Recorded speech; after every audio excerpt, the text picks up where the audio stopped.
Shalom.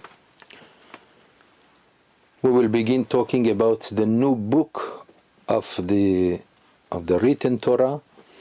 That is the second book of Shemot. Last week we concluded the book of Bereshit, Genesis, with Parashat Vaychi Yaakov, in which we read about the departure of Yaakov from this world, his death. Nevertheless, the book of Shemot, Exodus, will begin with the verse that says, Ve'ele Shemot Bnei Yisrael, these are the names of the children of Israel, Haba'im Mitzrayma, those who came down to the land of Egypt, after the story of Yosef. Et Yaakov ish uveto ba'u, which means all the tribes came with their families together with Yaakov, our father Jacob. Now there is a question here. Since we know very well from the past Parashiot that the name Yaakov is not the only name of the Jewish people, the Jewish people has also the name Yisrael. How come, we are not called by the name Yaakov very frequently, but in essence, we definitely are the nation of Yaakov. As you know, Yaakov, when he was born, he was given the name Yaakov from the word Akev, that means the heel, because he was holding the heel of Esav, his brother, when both of them were born from the same mother at the same time. And then later on, from Parashat Vayishlach, we read that Yaakov was given the name Yisrael after he fought with the angel who came to fight with him the whole night. And then, since Yaakov, thank God, prevailed, so Yaakov was given by the angel himself the name Yisrael. We already explained in the past the difference between the name Yaakov and the name Yisrael, even though both of them pertain to the Jewish people. Yaakov being the father of the Jewish people, right? He's our father Yaakov. At the same time, we know that he was given the name Yisrael. That's why we call the children of Israel Bnei Israel, the children of Yaakov, the children of Israel. But in this case, in the first verse, we find both names happening, written in the same verse. We have to understand that there must be here a message hidden in this fact. So we have to explain again the meaning of Yaakov versus the meaning of Israel. Yaakov comes, as I said before, comes from the word Akev, which means the heel. The heel is that part of the body which is the lowest part of the body, and it looks like we are trampling upon it, right? It is also the same, it's a parable. The Jewish people, in all the years in which we were in exile, we are still in a kind of exile, we are in the hands of the nations, in a way. Even before we have the state of Israel, the Jewish people, were the nation that by miracle we survived, because the nations, they were able to do anything they wanted with us. Whether it was Spain, or the Spanish people, or with the Spanish Inquisition, of course, whether it was Rome, or the Persian, at the time when they were in Persia, in the time of Mordechai and Esther, or the Babylonian exile. Every time they wanted to decree anything that is against our religion, they did so. The Jewish people was the lowest hand of the world. And that means we were the heel of the nations. That's why the name Yaakov pertains to the Jewish people as long as we are in exile. But The name Yisrael that was given also to Yaakov meant the future of the Jewish people. Let us explain that Yaakov means the situation of the Jewish people during the exile. Okay, as we have said before. But it is important that we should have also, we should carry with us the name Yaakov, because the name Yaakov mitigated, sweetened Midat Hadin, the measure, the harsh measure of justice of God. Because Israel means that we are extremely developed spiritually. Yaakov means that we are like any other human beings, any other nation, but at the same time with the protection of God. He protects us based on the fact that he has to use his measure of compassion. That despite the fact that we sin, that there is practically almost no difference between the nations and the Jewish people in that, nevertheless, it was possible that if we carry the name Yisrael as the only name that we have, it's possible that the measure of justice of God would be harsher, like he is harsher towards the righteous, as you know. Why? Because the righteous themselves are not interested to be dealt with the measure of compassion, because they want to earn it according to their rights, according to their mitzvot, since they are righteous. So they want to that the midat hadin should be used upon them, and this is difficult. Nevertheless, that's what they want.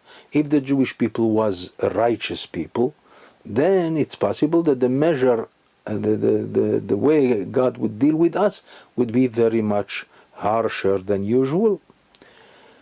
So therefore, the name Yaakov has sweetened that situation, and that's why perhaps we are still in existence. And thank God we are in existence in a way showing that the Jewish people is eternal and cannot be destroyed. Like it says in the Talmud, that there is no nation that can overcome the Jewish people. Of course, they can make us suffer, like they did during all the years of the exile until today, but nevertheless, we are still, our existence has prevailed, and we have shown to the world that they cannot destroy us. Practically, the Jewish people is indestructible. Impossible to destroy the Jewish people, because the Jewish people is a living entity. And that's what it means when it says, Kol Yisrael yesh lahem chelek le'olam haba. All the Jewish people, all the people of Israel have a share in the world, have a portion in the world to come. Meaning that the Jewish people is eternal, that it cannot die. The body dies, but the soul of the Jewish people will always remain alive. The name Yisrael means, as we said before, it's a name that shows that the spirituality of the Jewish people is great. Let us explain. The Jewish people was blessed with certain traits of character that keep him as he is. In other words, we already discussed this in the past. The Jewish people were given 3 gifts: Baishanim, Rachmanim, Vegomlech Hasadim, as the Talmud says, which means, by essence, the Jewish people is shy. That's a gift, because it means, the world might not see us as very shy, but at least in the time of the exile, in the rough exile, when the Jewish people suffered, you cannot expect the Jew to be haughty or arrogant. We were persecuted all the time. So definitely we have developed the sense of shyness. That's a gift. There's a second gift, compassion, Rahmanut. No question about it that the Jew is very compassionate. The Jew has already established this trait of character in him, and even the nations would admit to that. All you have to do is to see the Arabs. In fact, now that we have the state of Israel, I mean, the Arabs who live in the land of in the land of Israel are under the dominion of the Jewish people, and yet you could go and see them walking everywhere with a haughty and sometimes arrogance that's unbelievable. Imagine if the Jew would live in their land, if he raises his head, he's finished, right? But the Arab, they feel very safe in the state of Israel, no question about it. Is there any Jew living in Jordan or in Gaza or perhaps not even in Egypt, which used to be a good, except Morocco? You cannot find any Jew living in any other Arab state. Why? It's impossible. It would be very dangerous now that there is a state of Israel. But the Arabs who live in the land of Israel, they are very safe, and they go everywhere enjoying everything that the Jewish people has to offer, right? Why is that? Because the Jew is loyal to his trait of character that was given to him by God himself, compassion. Even when the army of Israel, who is quite strong, even when they have to pursue attacks here and there to defend the country, right?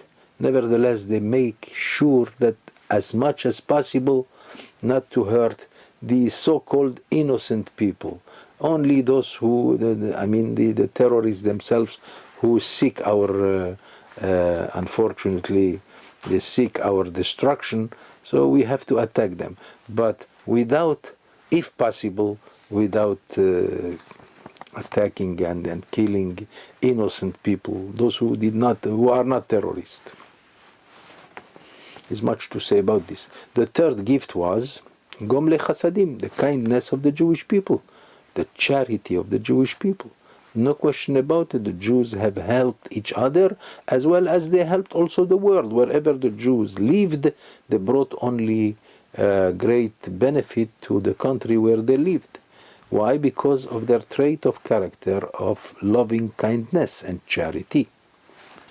So that is those traits of character have brought the Jewish people to such a point that they definitely could be an example for the rest of the world as to how to live honestly and to live with musarik and morals that are quite good.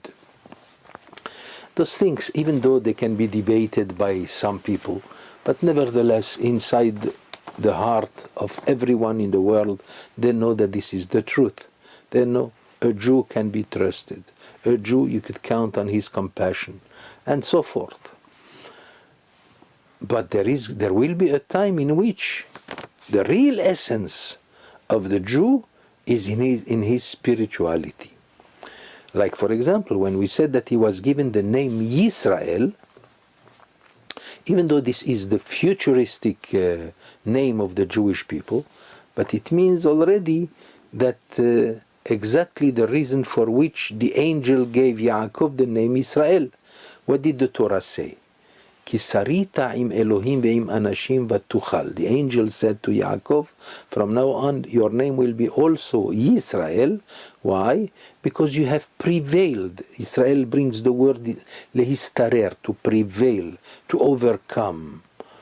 Right? Ki sarita im Elohim ve'im anashim. Two great forces were against the Jewish people throughout all the generations. One is called Elohim, which of course refers to God, but it means all kinds of gods, right? All kinds of religions. That was a terrible threat to the Jewish people because they wanted all the time throughout more than 2,000 years. The world was extremely busy trying to snatch from us our religion, Judaism. They did not succeed, thank God, because God's protection is with us all the time. Otherwise it is impossible to understand how we made it.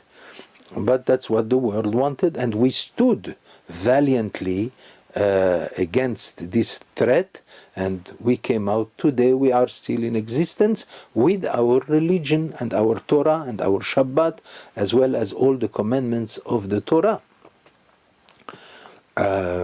of course, still anti-Semitism is still going on, and the hatred is the same, but nevertheless the Jewish people is alive. That's a miracle with which the world has to contend with.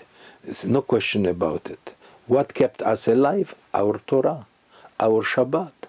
Everything that we have, that the Jew who is observant has done, has contributed to the existence, the continuous existence of the Jewish people. The second threat was anashim, people, which means the world. When the Jewish people were given finally the freedom like they gave to the rest of the world, about 150 years ago or 200 years ago, the time of emancipation, so-called emancipation. So that was more dangerous to the Jewish people than the threat of the religions against the Jewish people. Why? Because when the Jew found himself so-called liberated from all the limitations that were put up upon him, so many of the Jews assimilated, right? We lost millions of them to the rest of the nations. We hope there will be a way that God will bring them back, but that's what happened. So that's the name Yisrael. Yisrael means you will prevail, it's in the future, you will be in existence, and you will be able to stand firmly against the two threats that wanted to destroy the Jewish people, the soul of the Jewish people.